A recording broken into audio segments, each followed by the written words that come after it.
Yun, sa mapagpalang araw po sa ating lahat, mga kalingap, mga kabisnes. At panibagong araw, panibagong reaksyon ulit po tayo. At for today's video nga po ay gawa po natin ng reaksyon. Itong super bonggang 19th birthday celebration nitong si Carla. At ayun, bago po tayo magsimula dito sa ating gagawin reaction video, ay syempre lagi ko pong paalala na patuloy lang po nating suportahan ang ama ng kalingap na walang iba nga po kundi si Kuya Bal Santos Matubang. At ganoon din po ito si Kalingap Rob at syempre ganoon din po ang may bahay ni Kuya Bal Santos Matubang na si Ate Edna Vlog. At ganoon na rin po ang may bahay ni Kalingap Rob na si Ma'am Jack Tapia Matubang. At patuloy din po nating suportahan mga kalingap, mga kabisnes, ang lahat po ng kalingap partners at lahat po ng kalingap reactors. Yun, supportan lang po natin yan mga kalingap, mga kabisnes. At yun nga po, tuloy na po tayo dito sa ating gagawing reaction patungkol dito sa napakabonggang selebrasyon ng 19th birthday nitong si Carla. At kita nyo naman mga kalingap, mga kabisnes, pag ka-introduce pa lang nitong host dito kay Carla nung umarap na siya at lumakad na siya papunta doon sa kanyang upuan. Talaga namang halos lahat ng nandito sa event na ito ay napanganga sa taglay na kagandahan nitong si Carla. Lalo na nga dun sa suot niyang kulay pink na gown. Talaga naman lutang na lutang ang kagandahan nitong si Carla. At sinalubong naman agad siya nitong si Kalingap Jomar ng isang flower bouquet na sinundan ng isang beso na talaga namang pinagkagulukan ng mga madlang naroon sa party na yon. Ang isa nakakatuwa nandito mga kalingap, mga kabisnes, ay nung nag-picture taking na itong sila Carla with the family, ay kita nyo naman. At kasama na itong si Kalingap Jomar dito sa family picture na ito, di ba? Di ba? Hindi na belong si Kalingap Jomar sa pamilya ni Carla. Talaga namang isinasama na siya o ibinibilang na siya bilang membro ng pamilya nito si Carla. Ano nga bang ibig sabihin nito mga kalingap, mga kabisnes? Lalo na nga dyan sa mga Jomcar supporters natin dyan. Sa tingin nyo, ano nga bang ibig sabihin na nito? Pero ang isa ikinatuwa ko dito mga kalingap, mga kabisnes, ay nung magbigay na ng kanya-kanyang message itong mga guest dito sa birthday party na ito ni Carla. Lalo na nga yung mga Kalingap Angels. At maging yung mga kaibigan nito si Carla. Yung time na yung pagkatapos ng message ay meron silang kanya-kanyang bulong. Di ba? At ang una nga dito, ang unang nagbigay ng message dito na tinawagan na Kalingap Angel na nagbigay din ng bulong ay itong si Rose Ann. At nung tanungin na nga ni host, itong si Rose Ann, kung ano nga ba yung alam niyang sekreto ng Jomcar. At ang ibinulalas nga nito ay ang Jomcar daw ay kahit madaling araw na ay lumalabas pa rin. Kumbaga ay nagdi-date pa rin kahit madaling araw na. O diba? Kita mo nga naman mga kalingap, mga ka-business. Hindi natin nakalain na may mga ganito na palang kaganapan o nangyayari sa pagitan nitong Jomcar. Kumbaga ay ika nga ay may mga kaganapan na hindi hagip ng camera. O diba? Pero dun sa sunod na bulong dito, yung kaibigan ni Carla yung nagsabi. Kumbaga normal na lang sa atin ito eh. Kumbaga inaasahan na naman natin ito eh. Yung sinasabi nung kaibigan ni Carla na pag nga daw nababanggit ang pangalan nitong si Kalingap Jomar ay talaga namang matinding kilig ang naiipakita nitong si Carla. Kumbaga yun naman mga ganyan eh. Alam na natin yan. Kaya nga expected na natin yan. Pero ito ay binulong nitong si Joy. Ito yung talaga medyo nawindang din tayo dito, di ba? Medyo nabigla din tayo dito. Na, yun, halos katulad din lang naman nung sinabi ni Rose Ann, na yun nga, madaling araw na nga daw ay lumalabas pa itong Jomcar. Pero, may revelasyon din itong si Joy. Nakasama pala ang Danjoy sa paglabas nitong Jomcar sa madaling araw. Di ba nga? Kumbaga double date ang nangyayari pala naman. At pagkatapos nga yan, pagkatapos niyang bulong ni Kalingap Angel Joy na yan, ay meron ding naging ika nga nakakaintrigang bulong itong si Ma'am Jackie. At talaga namang kahit ako ay medyo na-intriga dito sa naging bulong ni Jackie na ito. Dahil ang binanggit niya dito ay yun daw nangyari sa Palawan. Kaya lang, hindi, kumbaga hindi nagbigay talaga si Jackie doon ng kung ano nga ba talaga yung nangyari. Kumbaga binitin tayong lahat. Dahil ang banggit nga dito ni Jackie ay ayaw niyang manggaling sa kanya. Di ba? Kaya ano nga ba? Ano nga ba yung nangyari yun sa Palawan? Kasi sa tingin ko ay may napakagandang naging kaganapan sa Palawan na kung sino lang yun nandun ay sila lang ang hanggang sa ngayon ay nakakaalam. Pero sa tingin ko naman kahit ano pa man yun ay isa itong pabor para dito sa Jomcar, di ba? Ika nga ay maging masaya na lang tayo sa kung ano man yung nangyari yun sa Palawan. At ito pa nga, mga kalingap, mga kabisnes. Nung si Pau naman ang nagbigay ng mensahe at nagbigay ng bulong para dito sa Jomcar, ay ang binanggit lang ni Pau ay ang pagkakaalam daw niya ay malapit na daw magkatutukanan ang Jomcar. Nax naman. Ibig sabihin lang ay mukhang malapit-lapit ng sagutin itong si Carla. Itong si Kalingap Jomar. Gaano ba katotoo yan, Pau? Kasi alam ko yan yung isa sa pinakahihintay o pinakaasam-asam na mangyari ng mga Jomcar supporters, di ba? At ito pa, mga kalingap, mga kabisnes.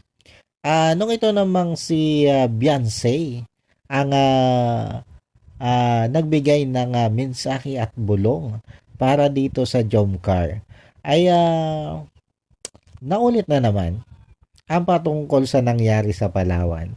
Pero dito, mga kalingap, mga kabisnes, ay nagbigay na ng clue itong si Beyonce. At ang binanggit nito ay ang isa nga sa nangyari doon sa Palawan ay nagkaroon daw ng forehead kiss. Yun lang yung ibinigay, yun lang yung ibinigay ni Beyonce. Pero yun nga lang ba? Yun nga lang ba yung nangyari sa Palawan? Di ba mga kalingap, mga kabisnes? Kasi sabi ko nga, nakaka-intriga eh. Kumbaga doon pa lang sa sinabi nitong si Ma'am Jackie Tapia Matubang ay nakaka-intriga na. At mapag-isip ka talaga kung ito bang sinabi ni Beyonce na forehead kiss na ito na nangyari sa Palawan sa pagitan ng Jomcar? Ay ito nga lang ba? Diba? Ito lang alam ba yung nangyari? O baka naman masyado lang tayo maintriga. Pero kung ano man yan, sabi ko nga kanina, kung ano man yung nangyari niya sa Palawan, ay ang tingin naman natin ay maganda at positibo para dito sa Jomcar Love Team. At yan mga kalingap, mga kabisnes, pagkatapos nga niya ang ika nga ay mga maiintrigang bulungan na yan para dito sa Jomcar, ay yan, dako naman tayo dito sa nakakakwela naman na naging kaganapan dito sa birthday party na ito ni Carla. At sobra akong ika nga ay pinaligaya ng panonood ko dito sa birthday party na ito doon sa doon sa games na nangyari. 'Di ba? Lalo na doon sa Family Feud. Doon kasi sa tanong ni host na yung magbigay ng pagkain na dinidilaan, ang naging sagot doon ni ang naging sagot doon ni Carla ay ice cream at yun yung naging top answer. Pero ang nakakatawa dito ay yung naging sagot nitong si Kalingap Jomar. At ganun din yung naging sagot ni Kalingap Edo.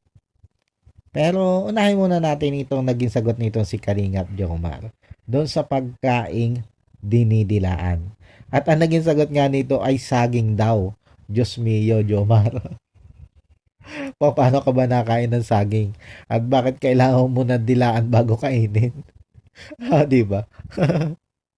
Sobrang natawa dito yung si host eh. At pati yung mga guest doon sa party, talaga namang sobrang natuwa sa sagot na ito ni Kalingap Jomar. Dahil kahit ako, hindi ko ma-imagine kung paano kinakain yung saging kung didilaan mo muna, di ba? Baka naman yung saging na kinakain ni Kalingap Jomar ay nilagyan ng ice cream sa dulo. Kaya dinidilaan muna. O di kaya ay malay mo i-blender, di ba? Ginawang banana shake. Kaya pag sinasandok ng kutsara, dinidilaan. Pero yung buong saging, parang 'di ba? Paano kaya yung kinakain ni Kalingap Jomar? At bakit kailangan dilaan muna? Pero kung natawa tayo diyan sa sagot ni Kalingap Jomar na yan, na saging ang pagkaing dinidilaan, ay mas natawa tayo dito sa sinagot nitong si Kalingap Edo. Dahil para kay Kalingap Edo, ang pagkain na dinidilaan ay hotdog. Di ba? Kung doon sa sinagot ni Kalingap Jomar na saging ay talaga namang napaisip tayo kung papaano o kung anong paraan ang pagkain ng ginagawa ni Kalingap Jomar doon. Ay mas lalo na dito sa sagot ni Kalingap Edo na hotdog. Paano nga ba kinakain ito ni Kalingap Edo? Bakit kailangan dilaan? Di ba? Parang ngayon lang yata ako nakarinig na yung hotdog ay dinidilaan bago kainin. O baka naman yung sinawsaw sa ketchup. Tapos yung ketchup yung dinidilaan, no? Di ba? Pero yung hotdog, bago makainin, didilaan. Pambihira. Bigla akong naisip yung plano ni Kalinga Prab na yun, 'di ba, meron silang imbitasyon na maglaro sa Family Feud. At ang isa sa naiisip niya na isama sa paglalaro ay itong si Kalinga Jomar at saka itong si Edu. Na-imagine ko. Paano kaya pag mga ganun? Di ba, mga ganito klaseng tanong tapos ganito yung mga sagot nila. Baka hindi na panalo ang kanilang hakutin doon. Di ba? Good vibes lang talaga ang mangyayari. Baka yung panalo, baka malabo. Di ba? Pagkain dinidilaan, saging, hotdog, sangka pa. Tapos hindi lang yan mga kalingap, mga ka-business. Kumbaga hindi diyan natatapos ang ika nga ay nakakatawang mga sagot dito sa ginawa nilang Family Feud na ito. Natawa din ako dito sa sinagot nito si Joy. Kasi doon sa tanong naman na anong ginagawa mo sa CR? Dito naman tayo. Ang sabi dito ni Joy, ang ginagawa daw niya sa CR ay nagsishave. Sobrang natawa din dito ang lahat sa kinuha na ito ni Joy 'Di ba? Sa CR ka magsishave, ano sinishave mo? pero kung tutuusin, 'di ba? Marami naman tao talaga na nagsishave diyan sa CR. Halimbawa yung mga lalaki, 'di ba? Magsi-shave ng balba sa CR. Pero syempre, si Joy yung sumagot babae. Tapos, ang sagot, nag-shave sa loob ng CR. Ano ba isinishave ng babae? Sa bagay, may kilikili, diba? Buhok sa kilikili. Pwede naman nga. At matapos nga yung napakagandang kasagutang yan ni Joy, ay sinundan ulit ito ng sagot nitong si Edo. At ang ginagawa daw nitong si Kalingap Edo habang nasa CR ay naglalaro. Buti na lang. Buti nilang inilinaw niya na cellphone naman pala yung pinaglalaroan niya. Kasi kung di din ito na ilinaw mapapaisip tayo ano ba nilalaro nito si Kalingap Edo habang nasa CR.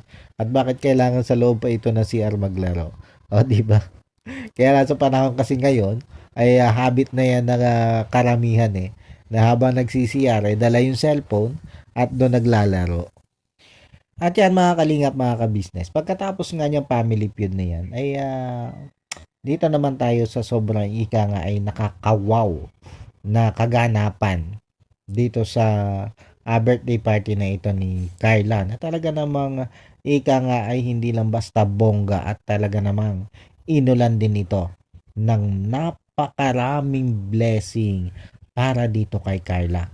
At syempre para na rin sa pamilya nitong si Carla na yun nga nung bago magtapos yung birthday party ay ini-announce na yung mga nagbigay ng regalo para dito kay Carla. At talaga namang mga kalingap, mga ka-business, ika nga ay nakakalula ang laki ng natanggap na blessing nitong si Carla na galing do sa mga sponsor at talaga namang tunay na sumusuport at nagmamahal sa Jomcar.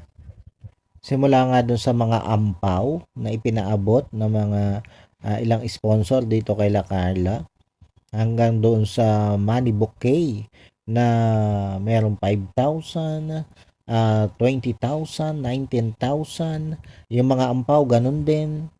May mga 20,000. At meron pa isa dito nga money bouquet na nagkakalaga ng 100,000 pesos. At sinundan pa nga yan nung money box ba ang tawag doon na nagkakalaga ng 200,000 pesos. At hindi lang yan dyan nagtatapos mga kalingap, mga ka-business. Dahil meron ding iniabot na cheque na nagkakahalaga naman ng 330,000 pesos. At nung makwenta nga po ang kabuoang halaga ng lahat ng perang naging regalo dito kay Carla ay umabot po yan ng 978,500 pesos. Pera pa lang po yan.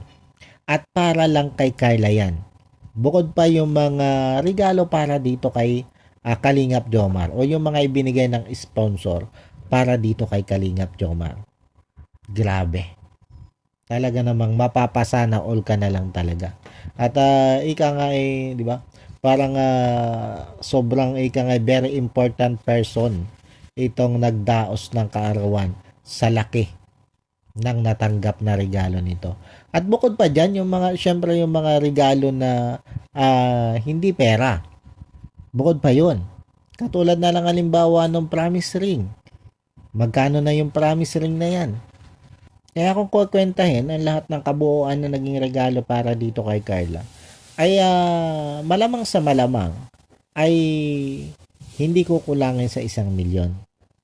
Hihigit yan sa 1,000,000. Grabe, di ba? At speaking of promise ring, yan na mga kalingap, mga ka-business. Dito tayo ngayon sa promise ring. Na talaga na mga nung isuot ito ni Kalingap Jomar dito kay Carla, kasabay ng pangako, ay parang ika nga ay nagpo-propose na dito tong si Kalingap Jomar. At hindi lang yan mga kalingap, mga ka-business. Sa huli ng pangako ni Kalingap Jomar dito kay Carla ay may halong salitang I love you. O diba? At talaga namang isa yan sa sobrang ikinagulintang o gulantang ng mga nandito sa event na ito. Na maging yung magulang nito si Carla ay napainom ng tubig dahil sa sinabing yan ni Kalingap Jomar. Grabe. At after nga ng naging pangakong yan nitong si Kalingap Jomar bago niya isinuot ang promise ring dito kay Carla. Ay ito naman si Carla ang nagbigay ng pangako dito kay Kalingap Jomar. At talaga namang naging mapagdamdamin din ang mga naging o binitawang salita o binitawang pangako nitong si Carla dito kay Kalingap Jomar. At sa huli ay naroon ang kasagutan niya sa binitawang I love you ni Kalingap Jomar. At ito nga'y sinagot ni Carla ng I love you too. O, diba? Di ba mga Kalingap, mga ka-business? Kayo, sa palagay nyo, ito nga bitawan nila ng mga linya na ito ng I love you and I love you too. Sa palagay nyo, mga Kalingap, mga ka-business, masasabi na ba natin mag-on ang dalawang ito? Kasi yun na yun di ba mga Kalingap, mga ka-business? Once na yun nililigawan mo, ay sinabihan mo ng I love you, at sinagot ka nito ng I love you to, ibig sabihin lang nun, ay kayo na. Tama po ba? Kaya mukhang tama yung sinabi nito si Pao, na ang alam niya, ay malapit-lapit ng magkatotohanan ang Jomcar. At mukhang ito na nga yung simula ng kanilang tutuhanan sa kanilang dalawa. Di ba? Mga Kalingap, mga ka-business. Ano sa tingin nyo? At ito nga mga Kalingap, mga ka-business, pakinggan natin ang matamis na I love you to nito si Carla. I love you too. Di ba? Talaga namang windang ang lahat sa sagot na yan ni Carla na I love you to, na sinabayan pa nga ng mahigpit na yakap dito kay Kalingap Jomar. Ay nako, wala na. Ika nga ay uwian na. May nanalo na. At walang iba kundi itong si Kalingap Jomar ngayon. At ito pa nga mga Kalingap, mga ka-business. Bago matapos itong event na ito, yon, nakapagbigay ng regalo at yan na nga, nakapagsabihan na ng I love you and I love you too dahil yun sa promise ring na yan, ay eto nga, talaga namang hinangaan din natin dito si Carla dahil doon sa mga blessing na natanggap niya ay talaga namang hindi niya sinolo. At dito pa lang, bago pa matapos yung event, ay namahagi na siya dito sa kanyang mga kapwa Kalingap Angel ng tig 2,000 piso. Tig 2,000 pesos ang ipinamigay niya sa bawat isang Kalingap Angels. At bukod sa mga Kalingap Angels na binigyan niya ng tig 2,000 pesos, ay binigyan din niya yung mga coordinator ng event ng tigwa 1,000 pesos ata yun. Kasi nakita ko 1,000 yung pinag-aabot niya dun sa mga coordinator. Talaga namang masasabi nating iba talaga itong si Carla. Napakabuti na ng puso, di ba? Napakaganda na, napakabait pa. At yan, napaka mapagbigay pa. Di ba mga Kalingap, mga ka-business? Kaya yung blessing, yung mga blessing na natanggap nitong si Carla, ay masasabi nating deserve naman talaga niya na matanggap yung mga ganyang blessing. Dahil unang-una nga, hindi siya makasarili. Hindi niya sinosolo yung mga blessing na natatanggap niya. At congratulations sa iyo, Carla, sa talaga namang ika nga ay napakarami, ika nga ay umaapaw na blessing na dumating sa iyo dito sa iyong karawang ito. At ayun, belated happy birthday din sa iyo. At sana ay magpatuloy pa at ika nga ay mauwi na nga sa totohanan ang inyong love team nitong si Kalingap Jomar. At yun, paano po mga Kalingap, mga ka-business, hanggang dito na lang po ang ating reaction video na ito patungkol dito kay Carla. At sana nga po mga Kalingap, mga ka-business, ay nagustuhan nyo po itong aking reaction video nito. At yan, bago po tayo tuluyang magtapos dito sa ating ginawang reaction video patungkol dito kay Carla o dito sa birthday celebration ni Carla, ay yun, syempre, ang lagi kong pong paalala ay wag lang po natin kakalimutan patuloy na suportahan ang ama ng kalingap na walang iba nga po kundi itong si Kuya Bal Santos Matubang. At ganon din po itong si Kalingap Rab at syempre ganon din si Ate Edna Vlog, ang butihing may bahay ni Kuya Bal Santos Matubang.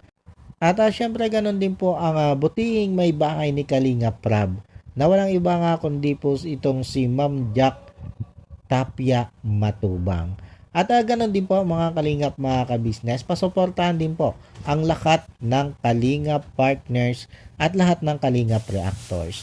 At syempre ganon din po ang inyong lingkod, Anime Reactors TV. Patuloy nyo lang po akong suportahan at maraming salamat po doon sa mga patuloy na sumusuporta sa akin. At isama na rin po natin sa ating susuportahan ang Kabisnes Official, Papa Dins TV at ang Kabisnes Family. Yan, suportahan lang din po natin yan mga kalingap mga kabisnes. At yun, para po hanggang dito na lang po. God bless po sa ating lahat. And I love you all. Bye-bye.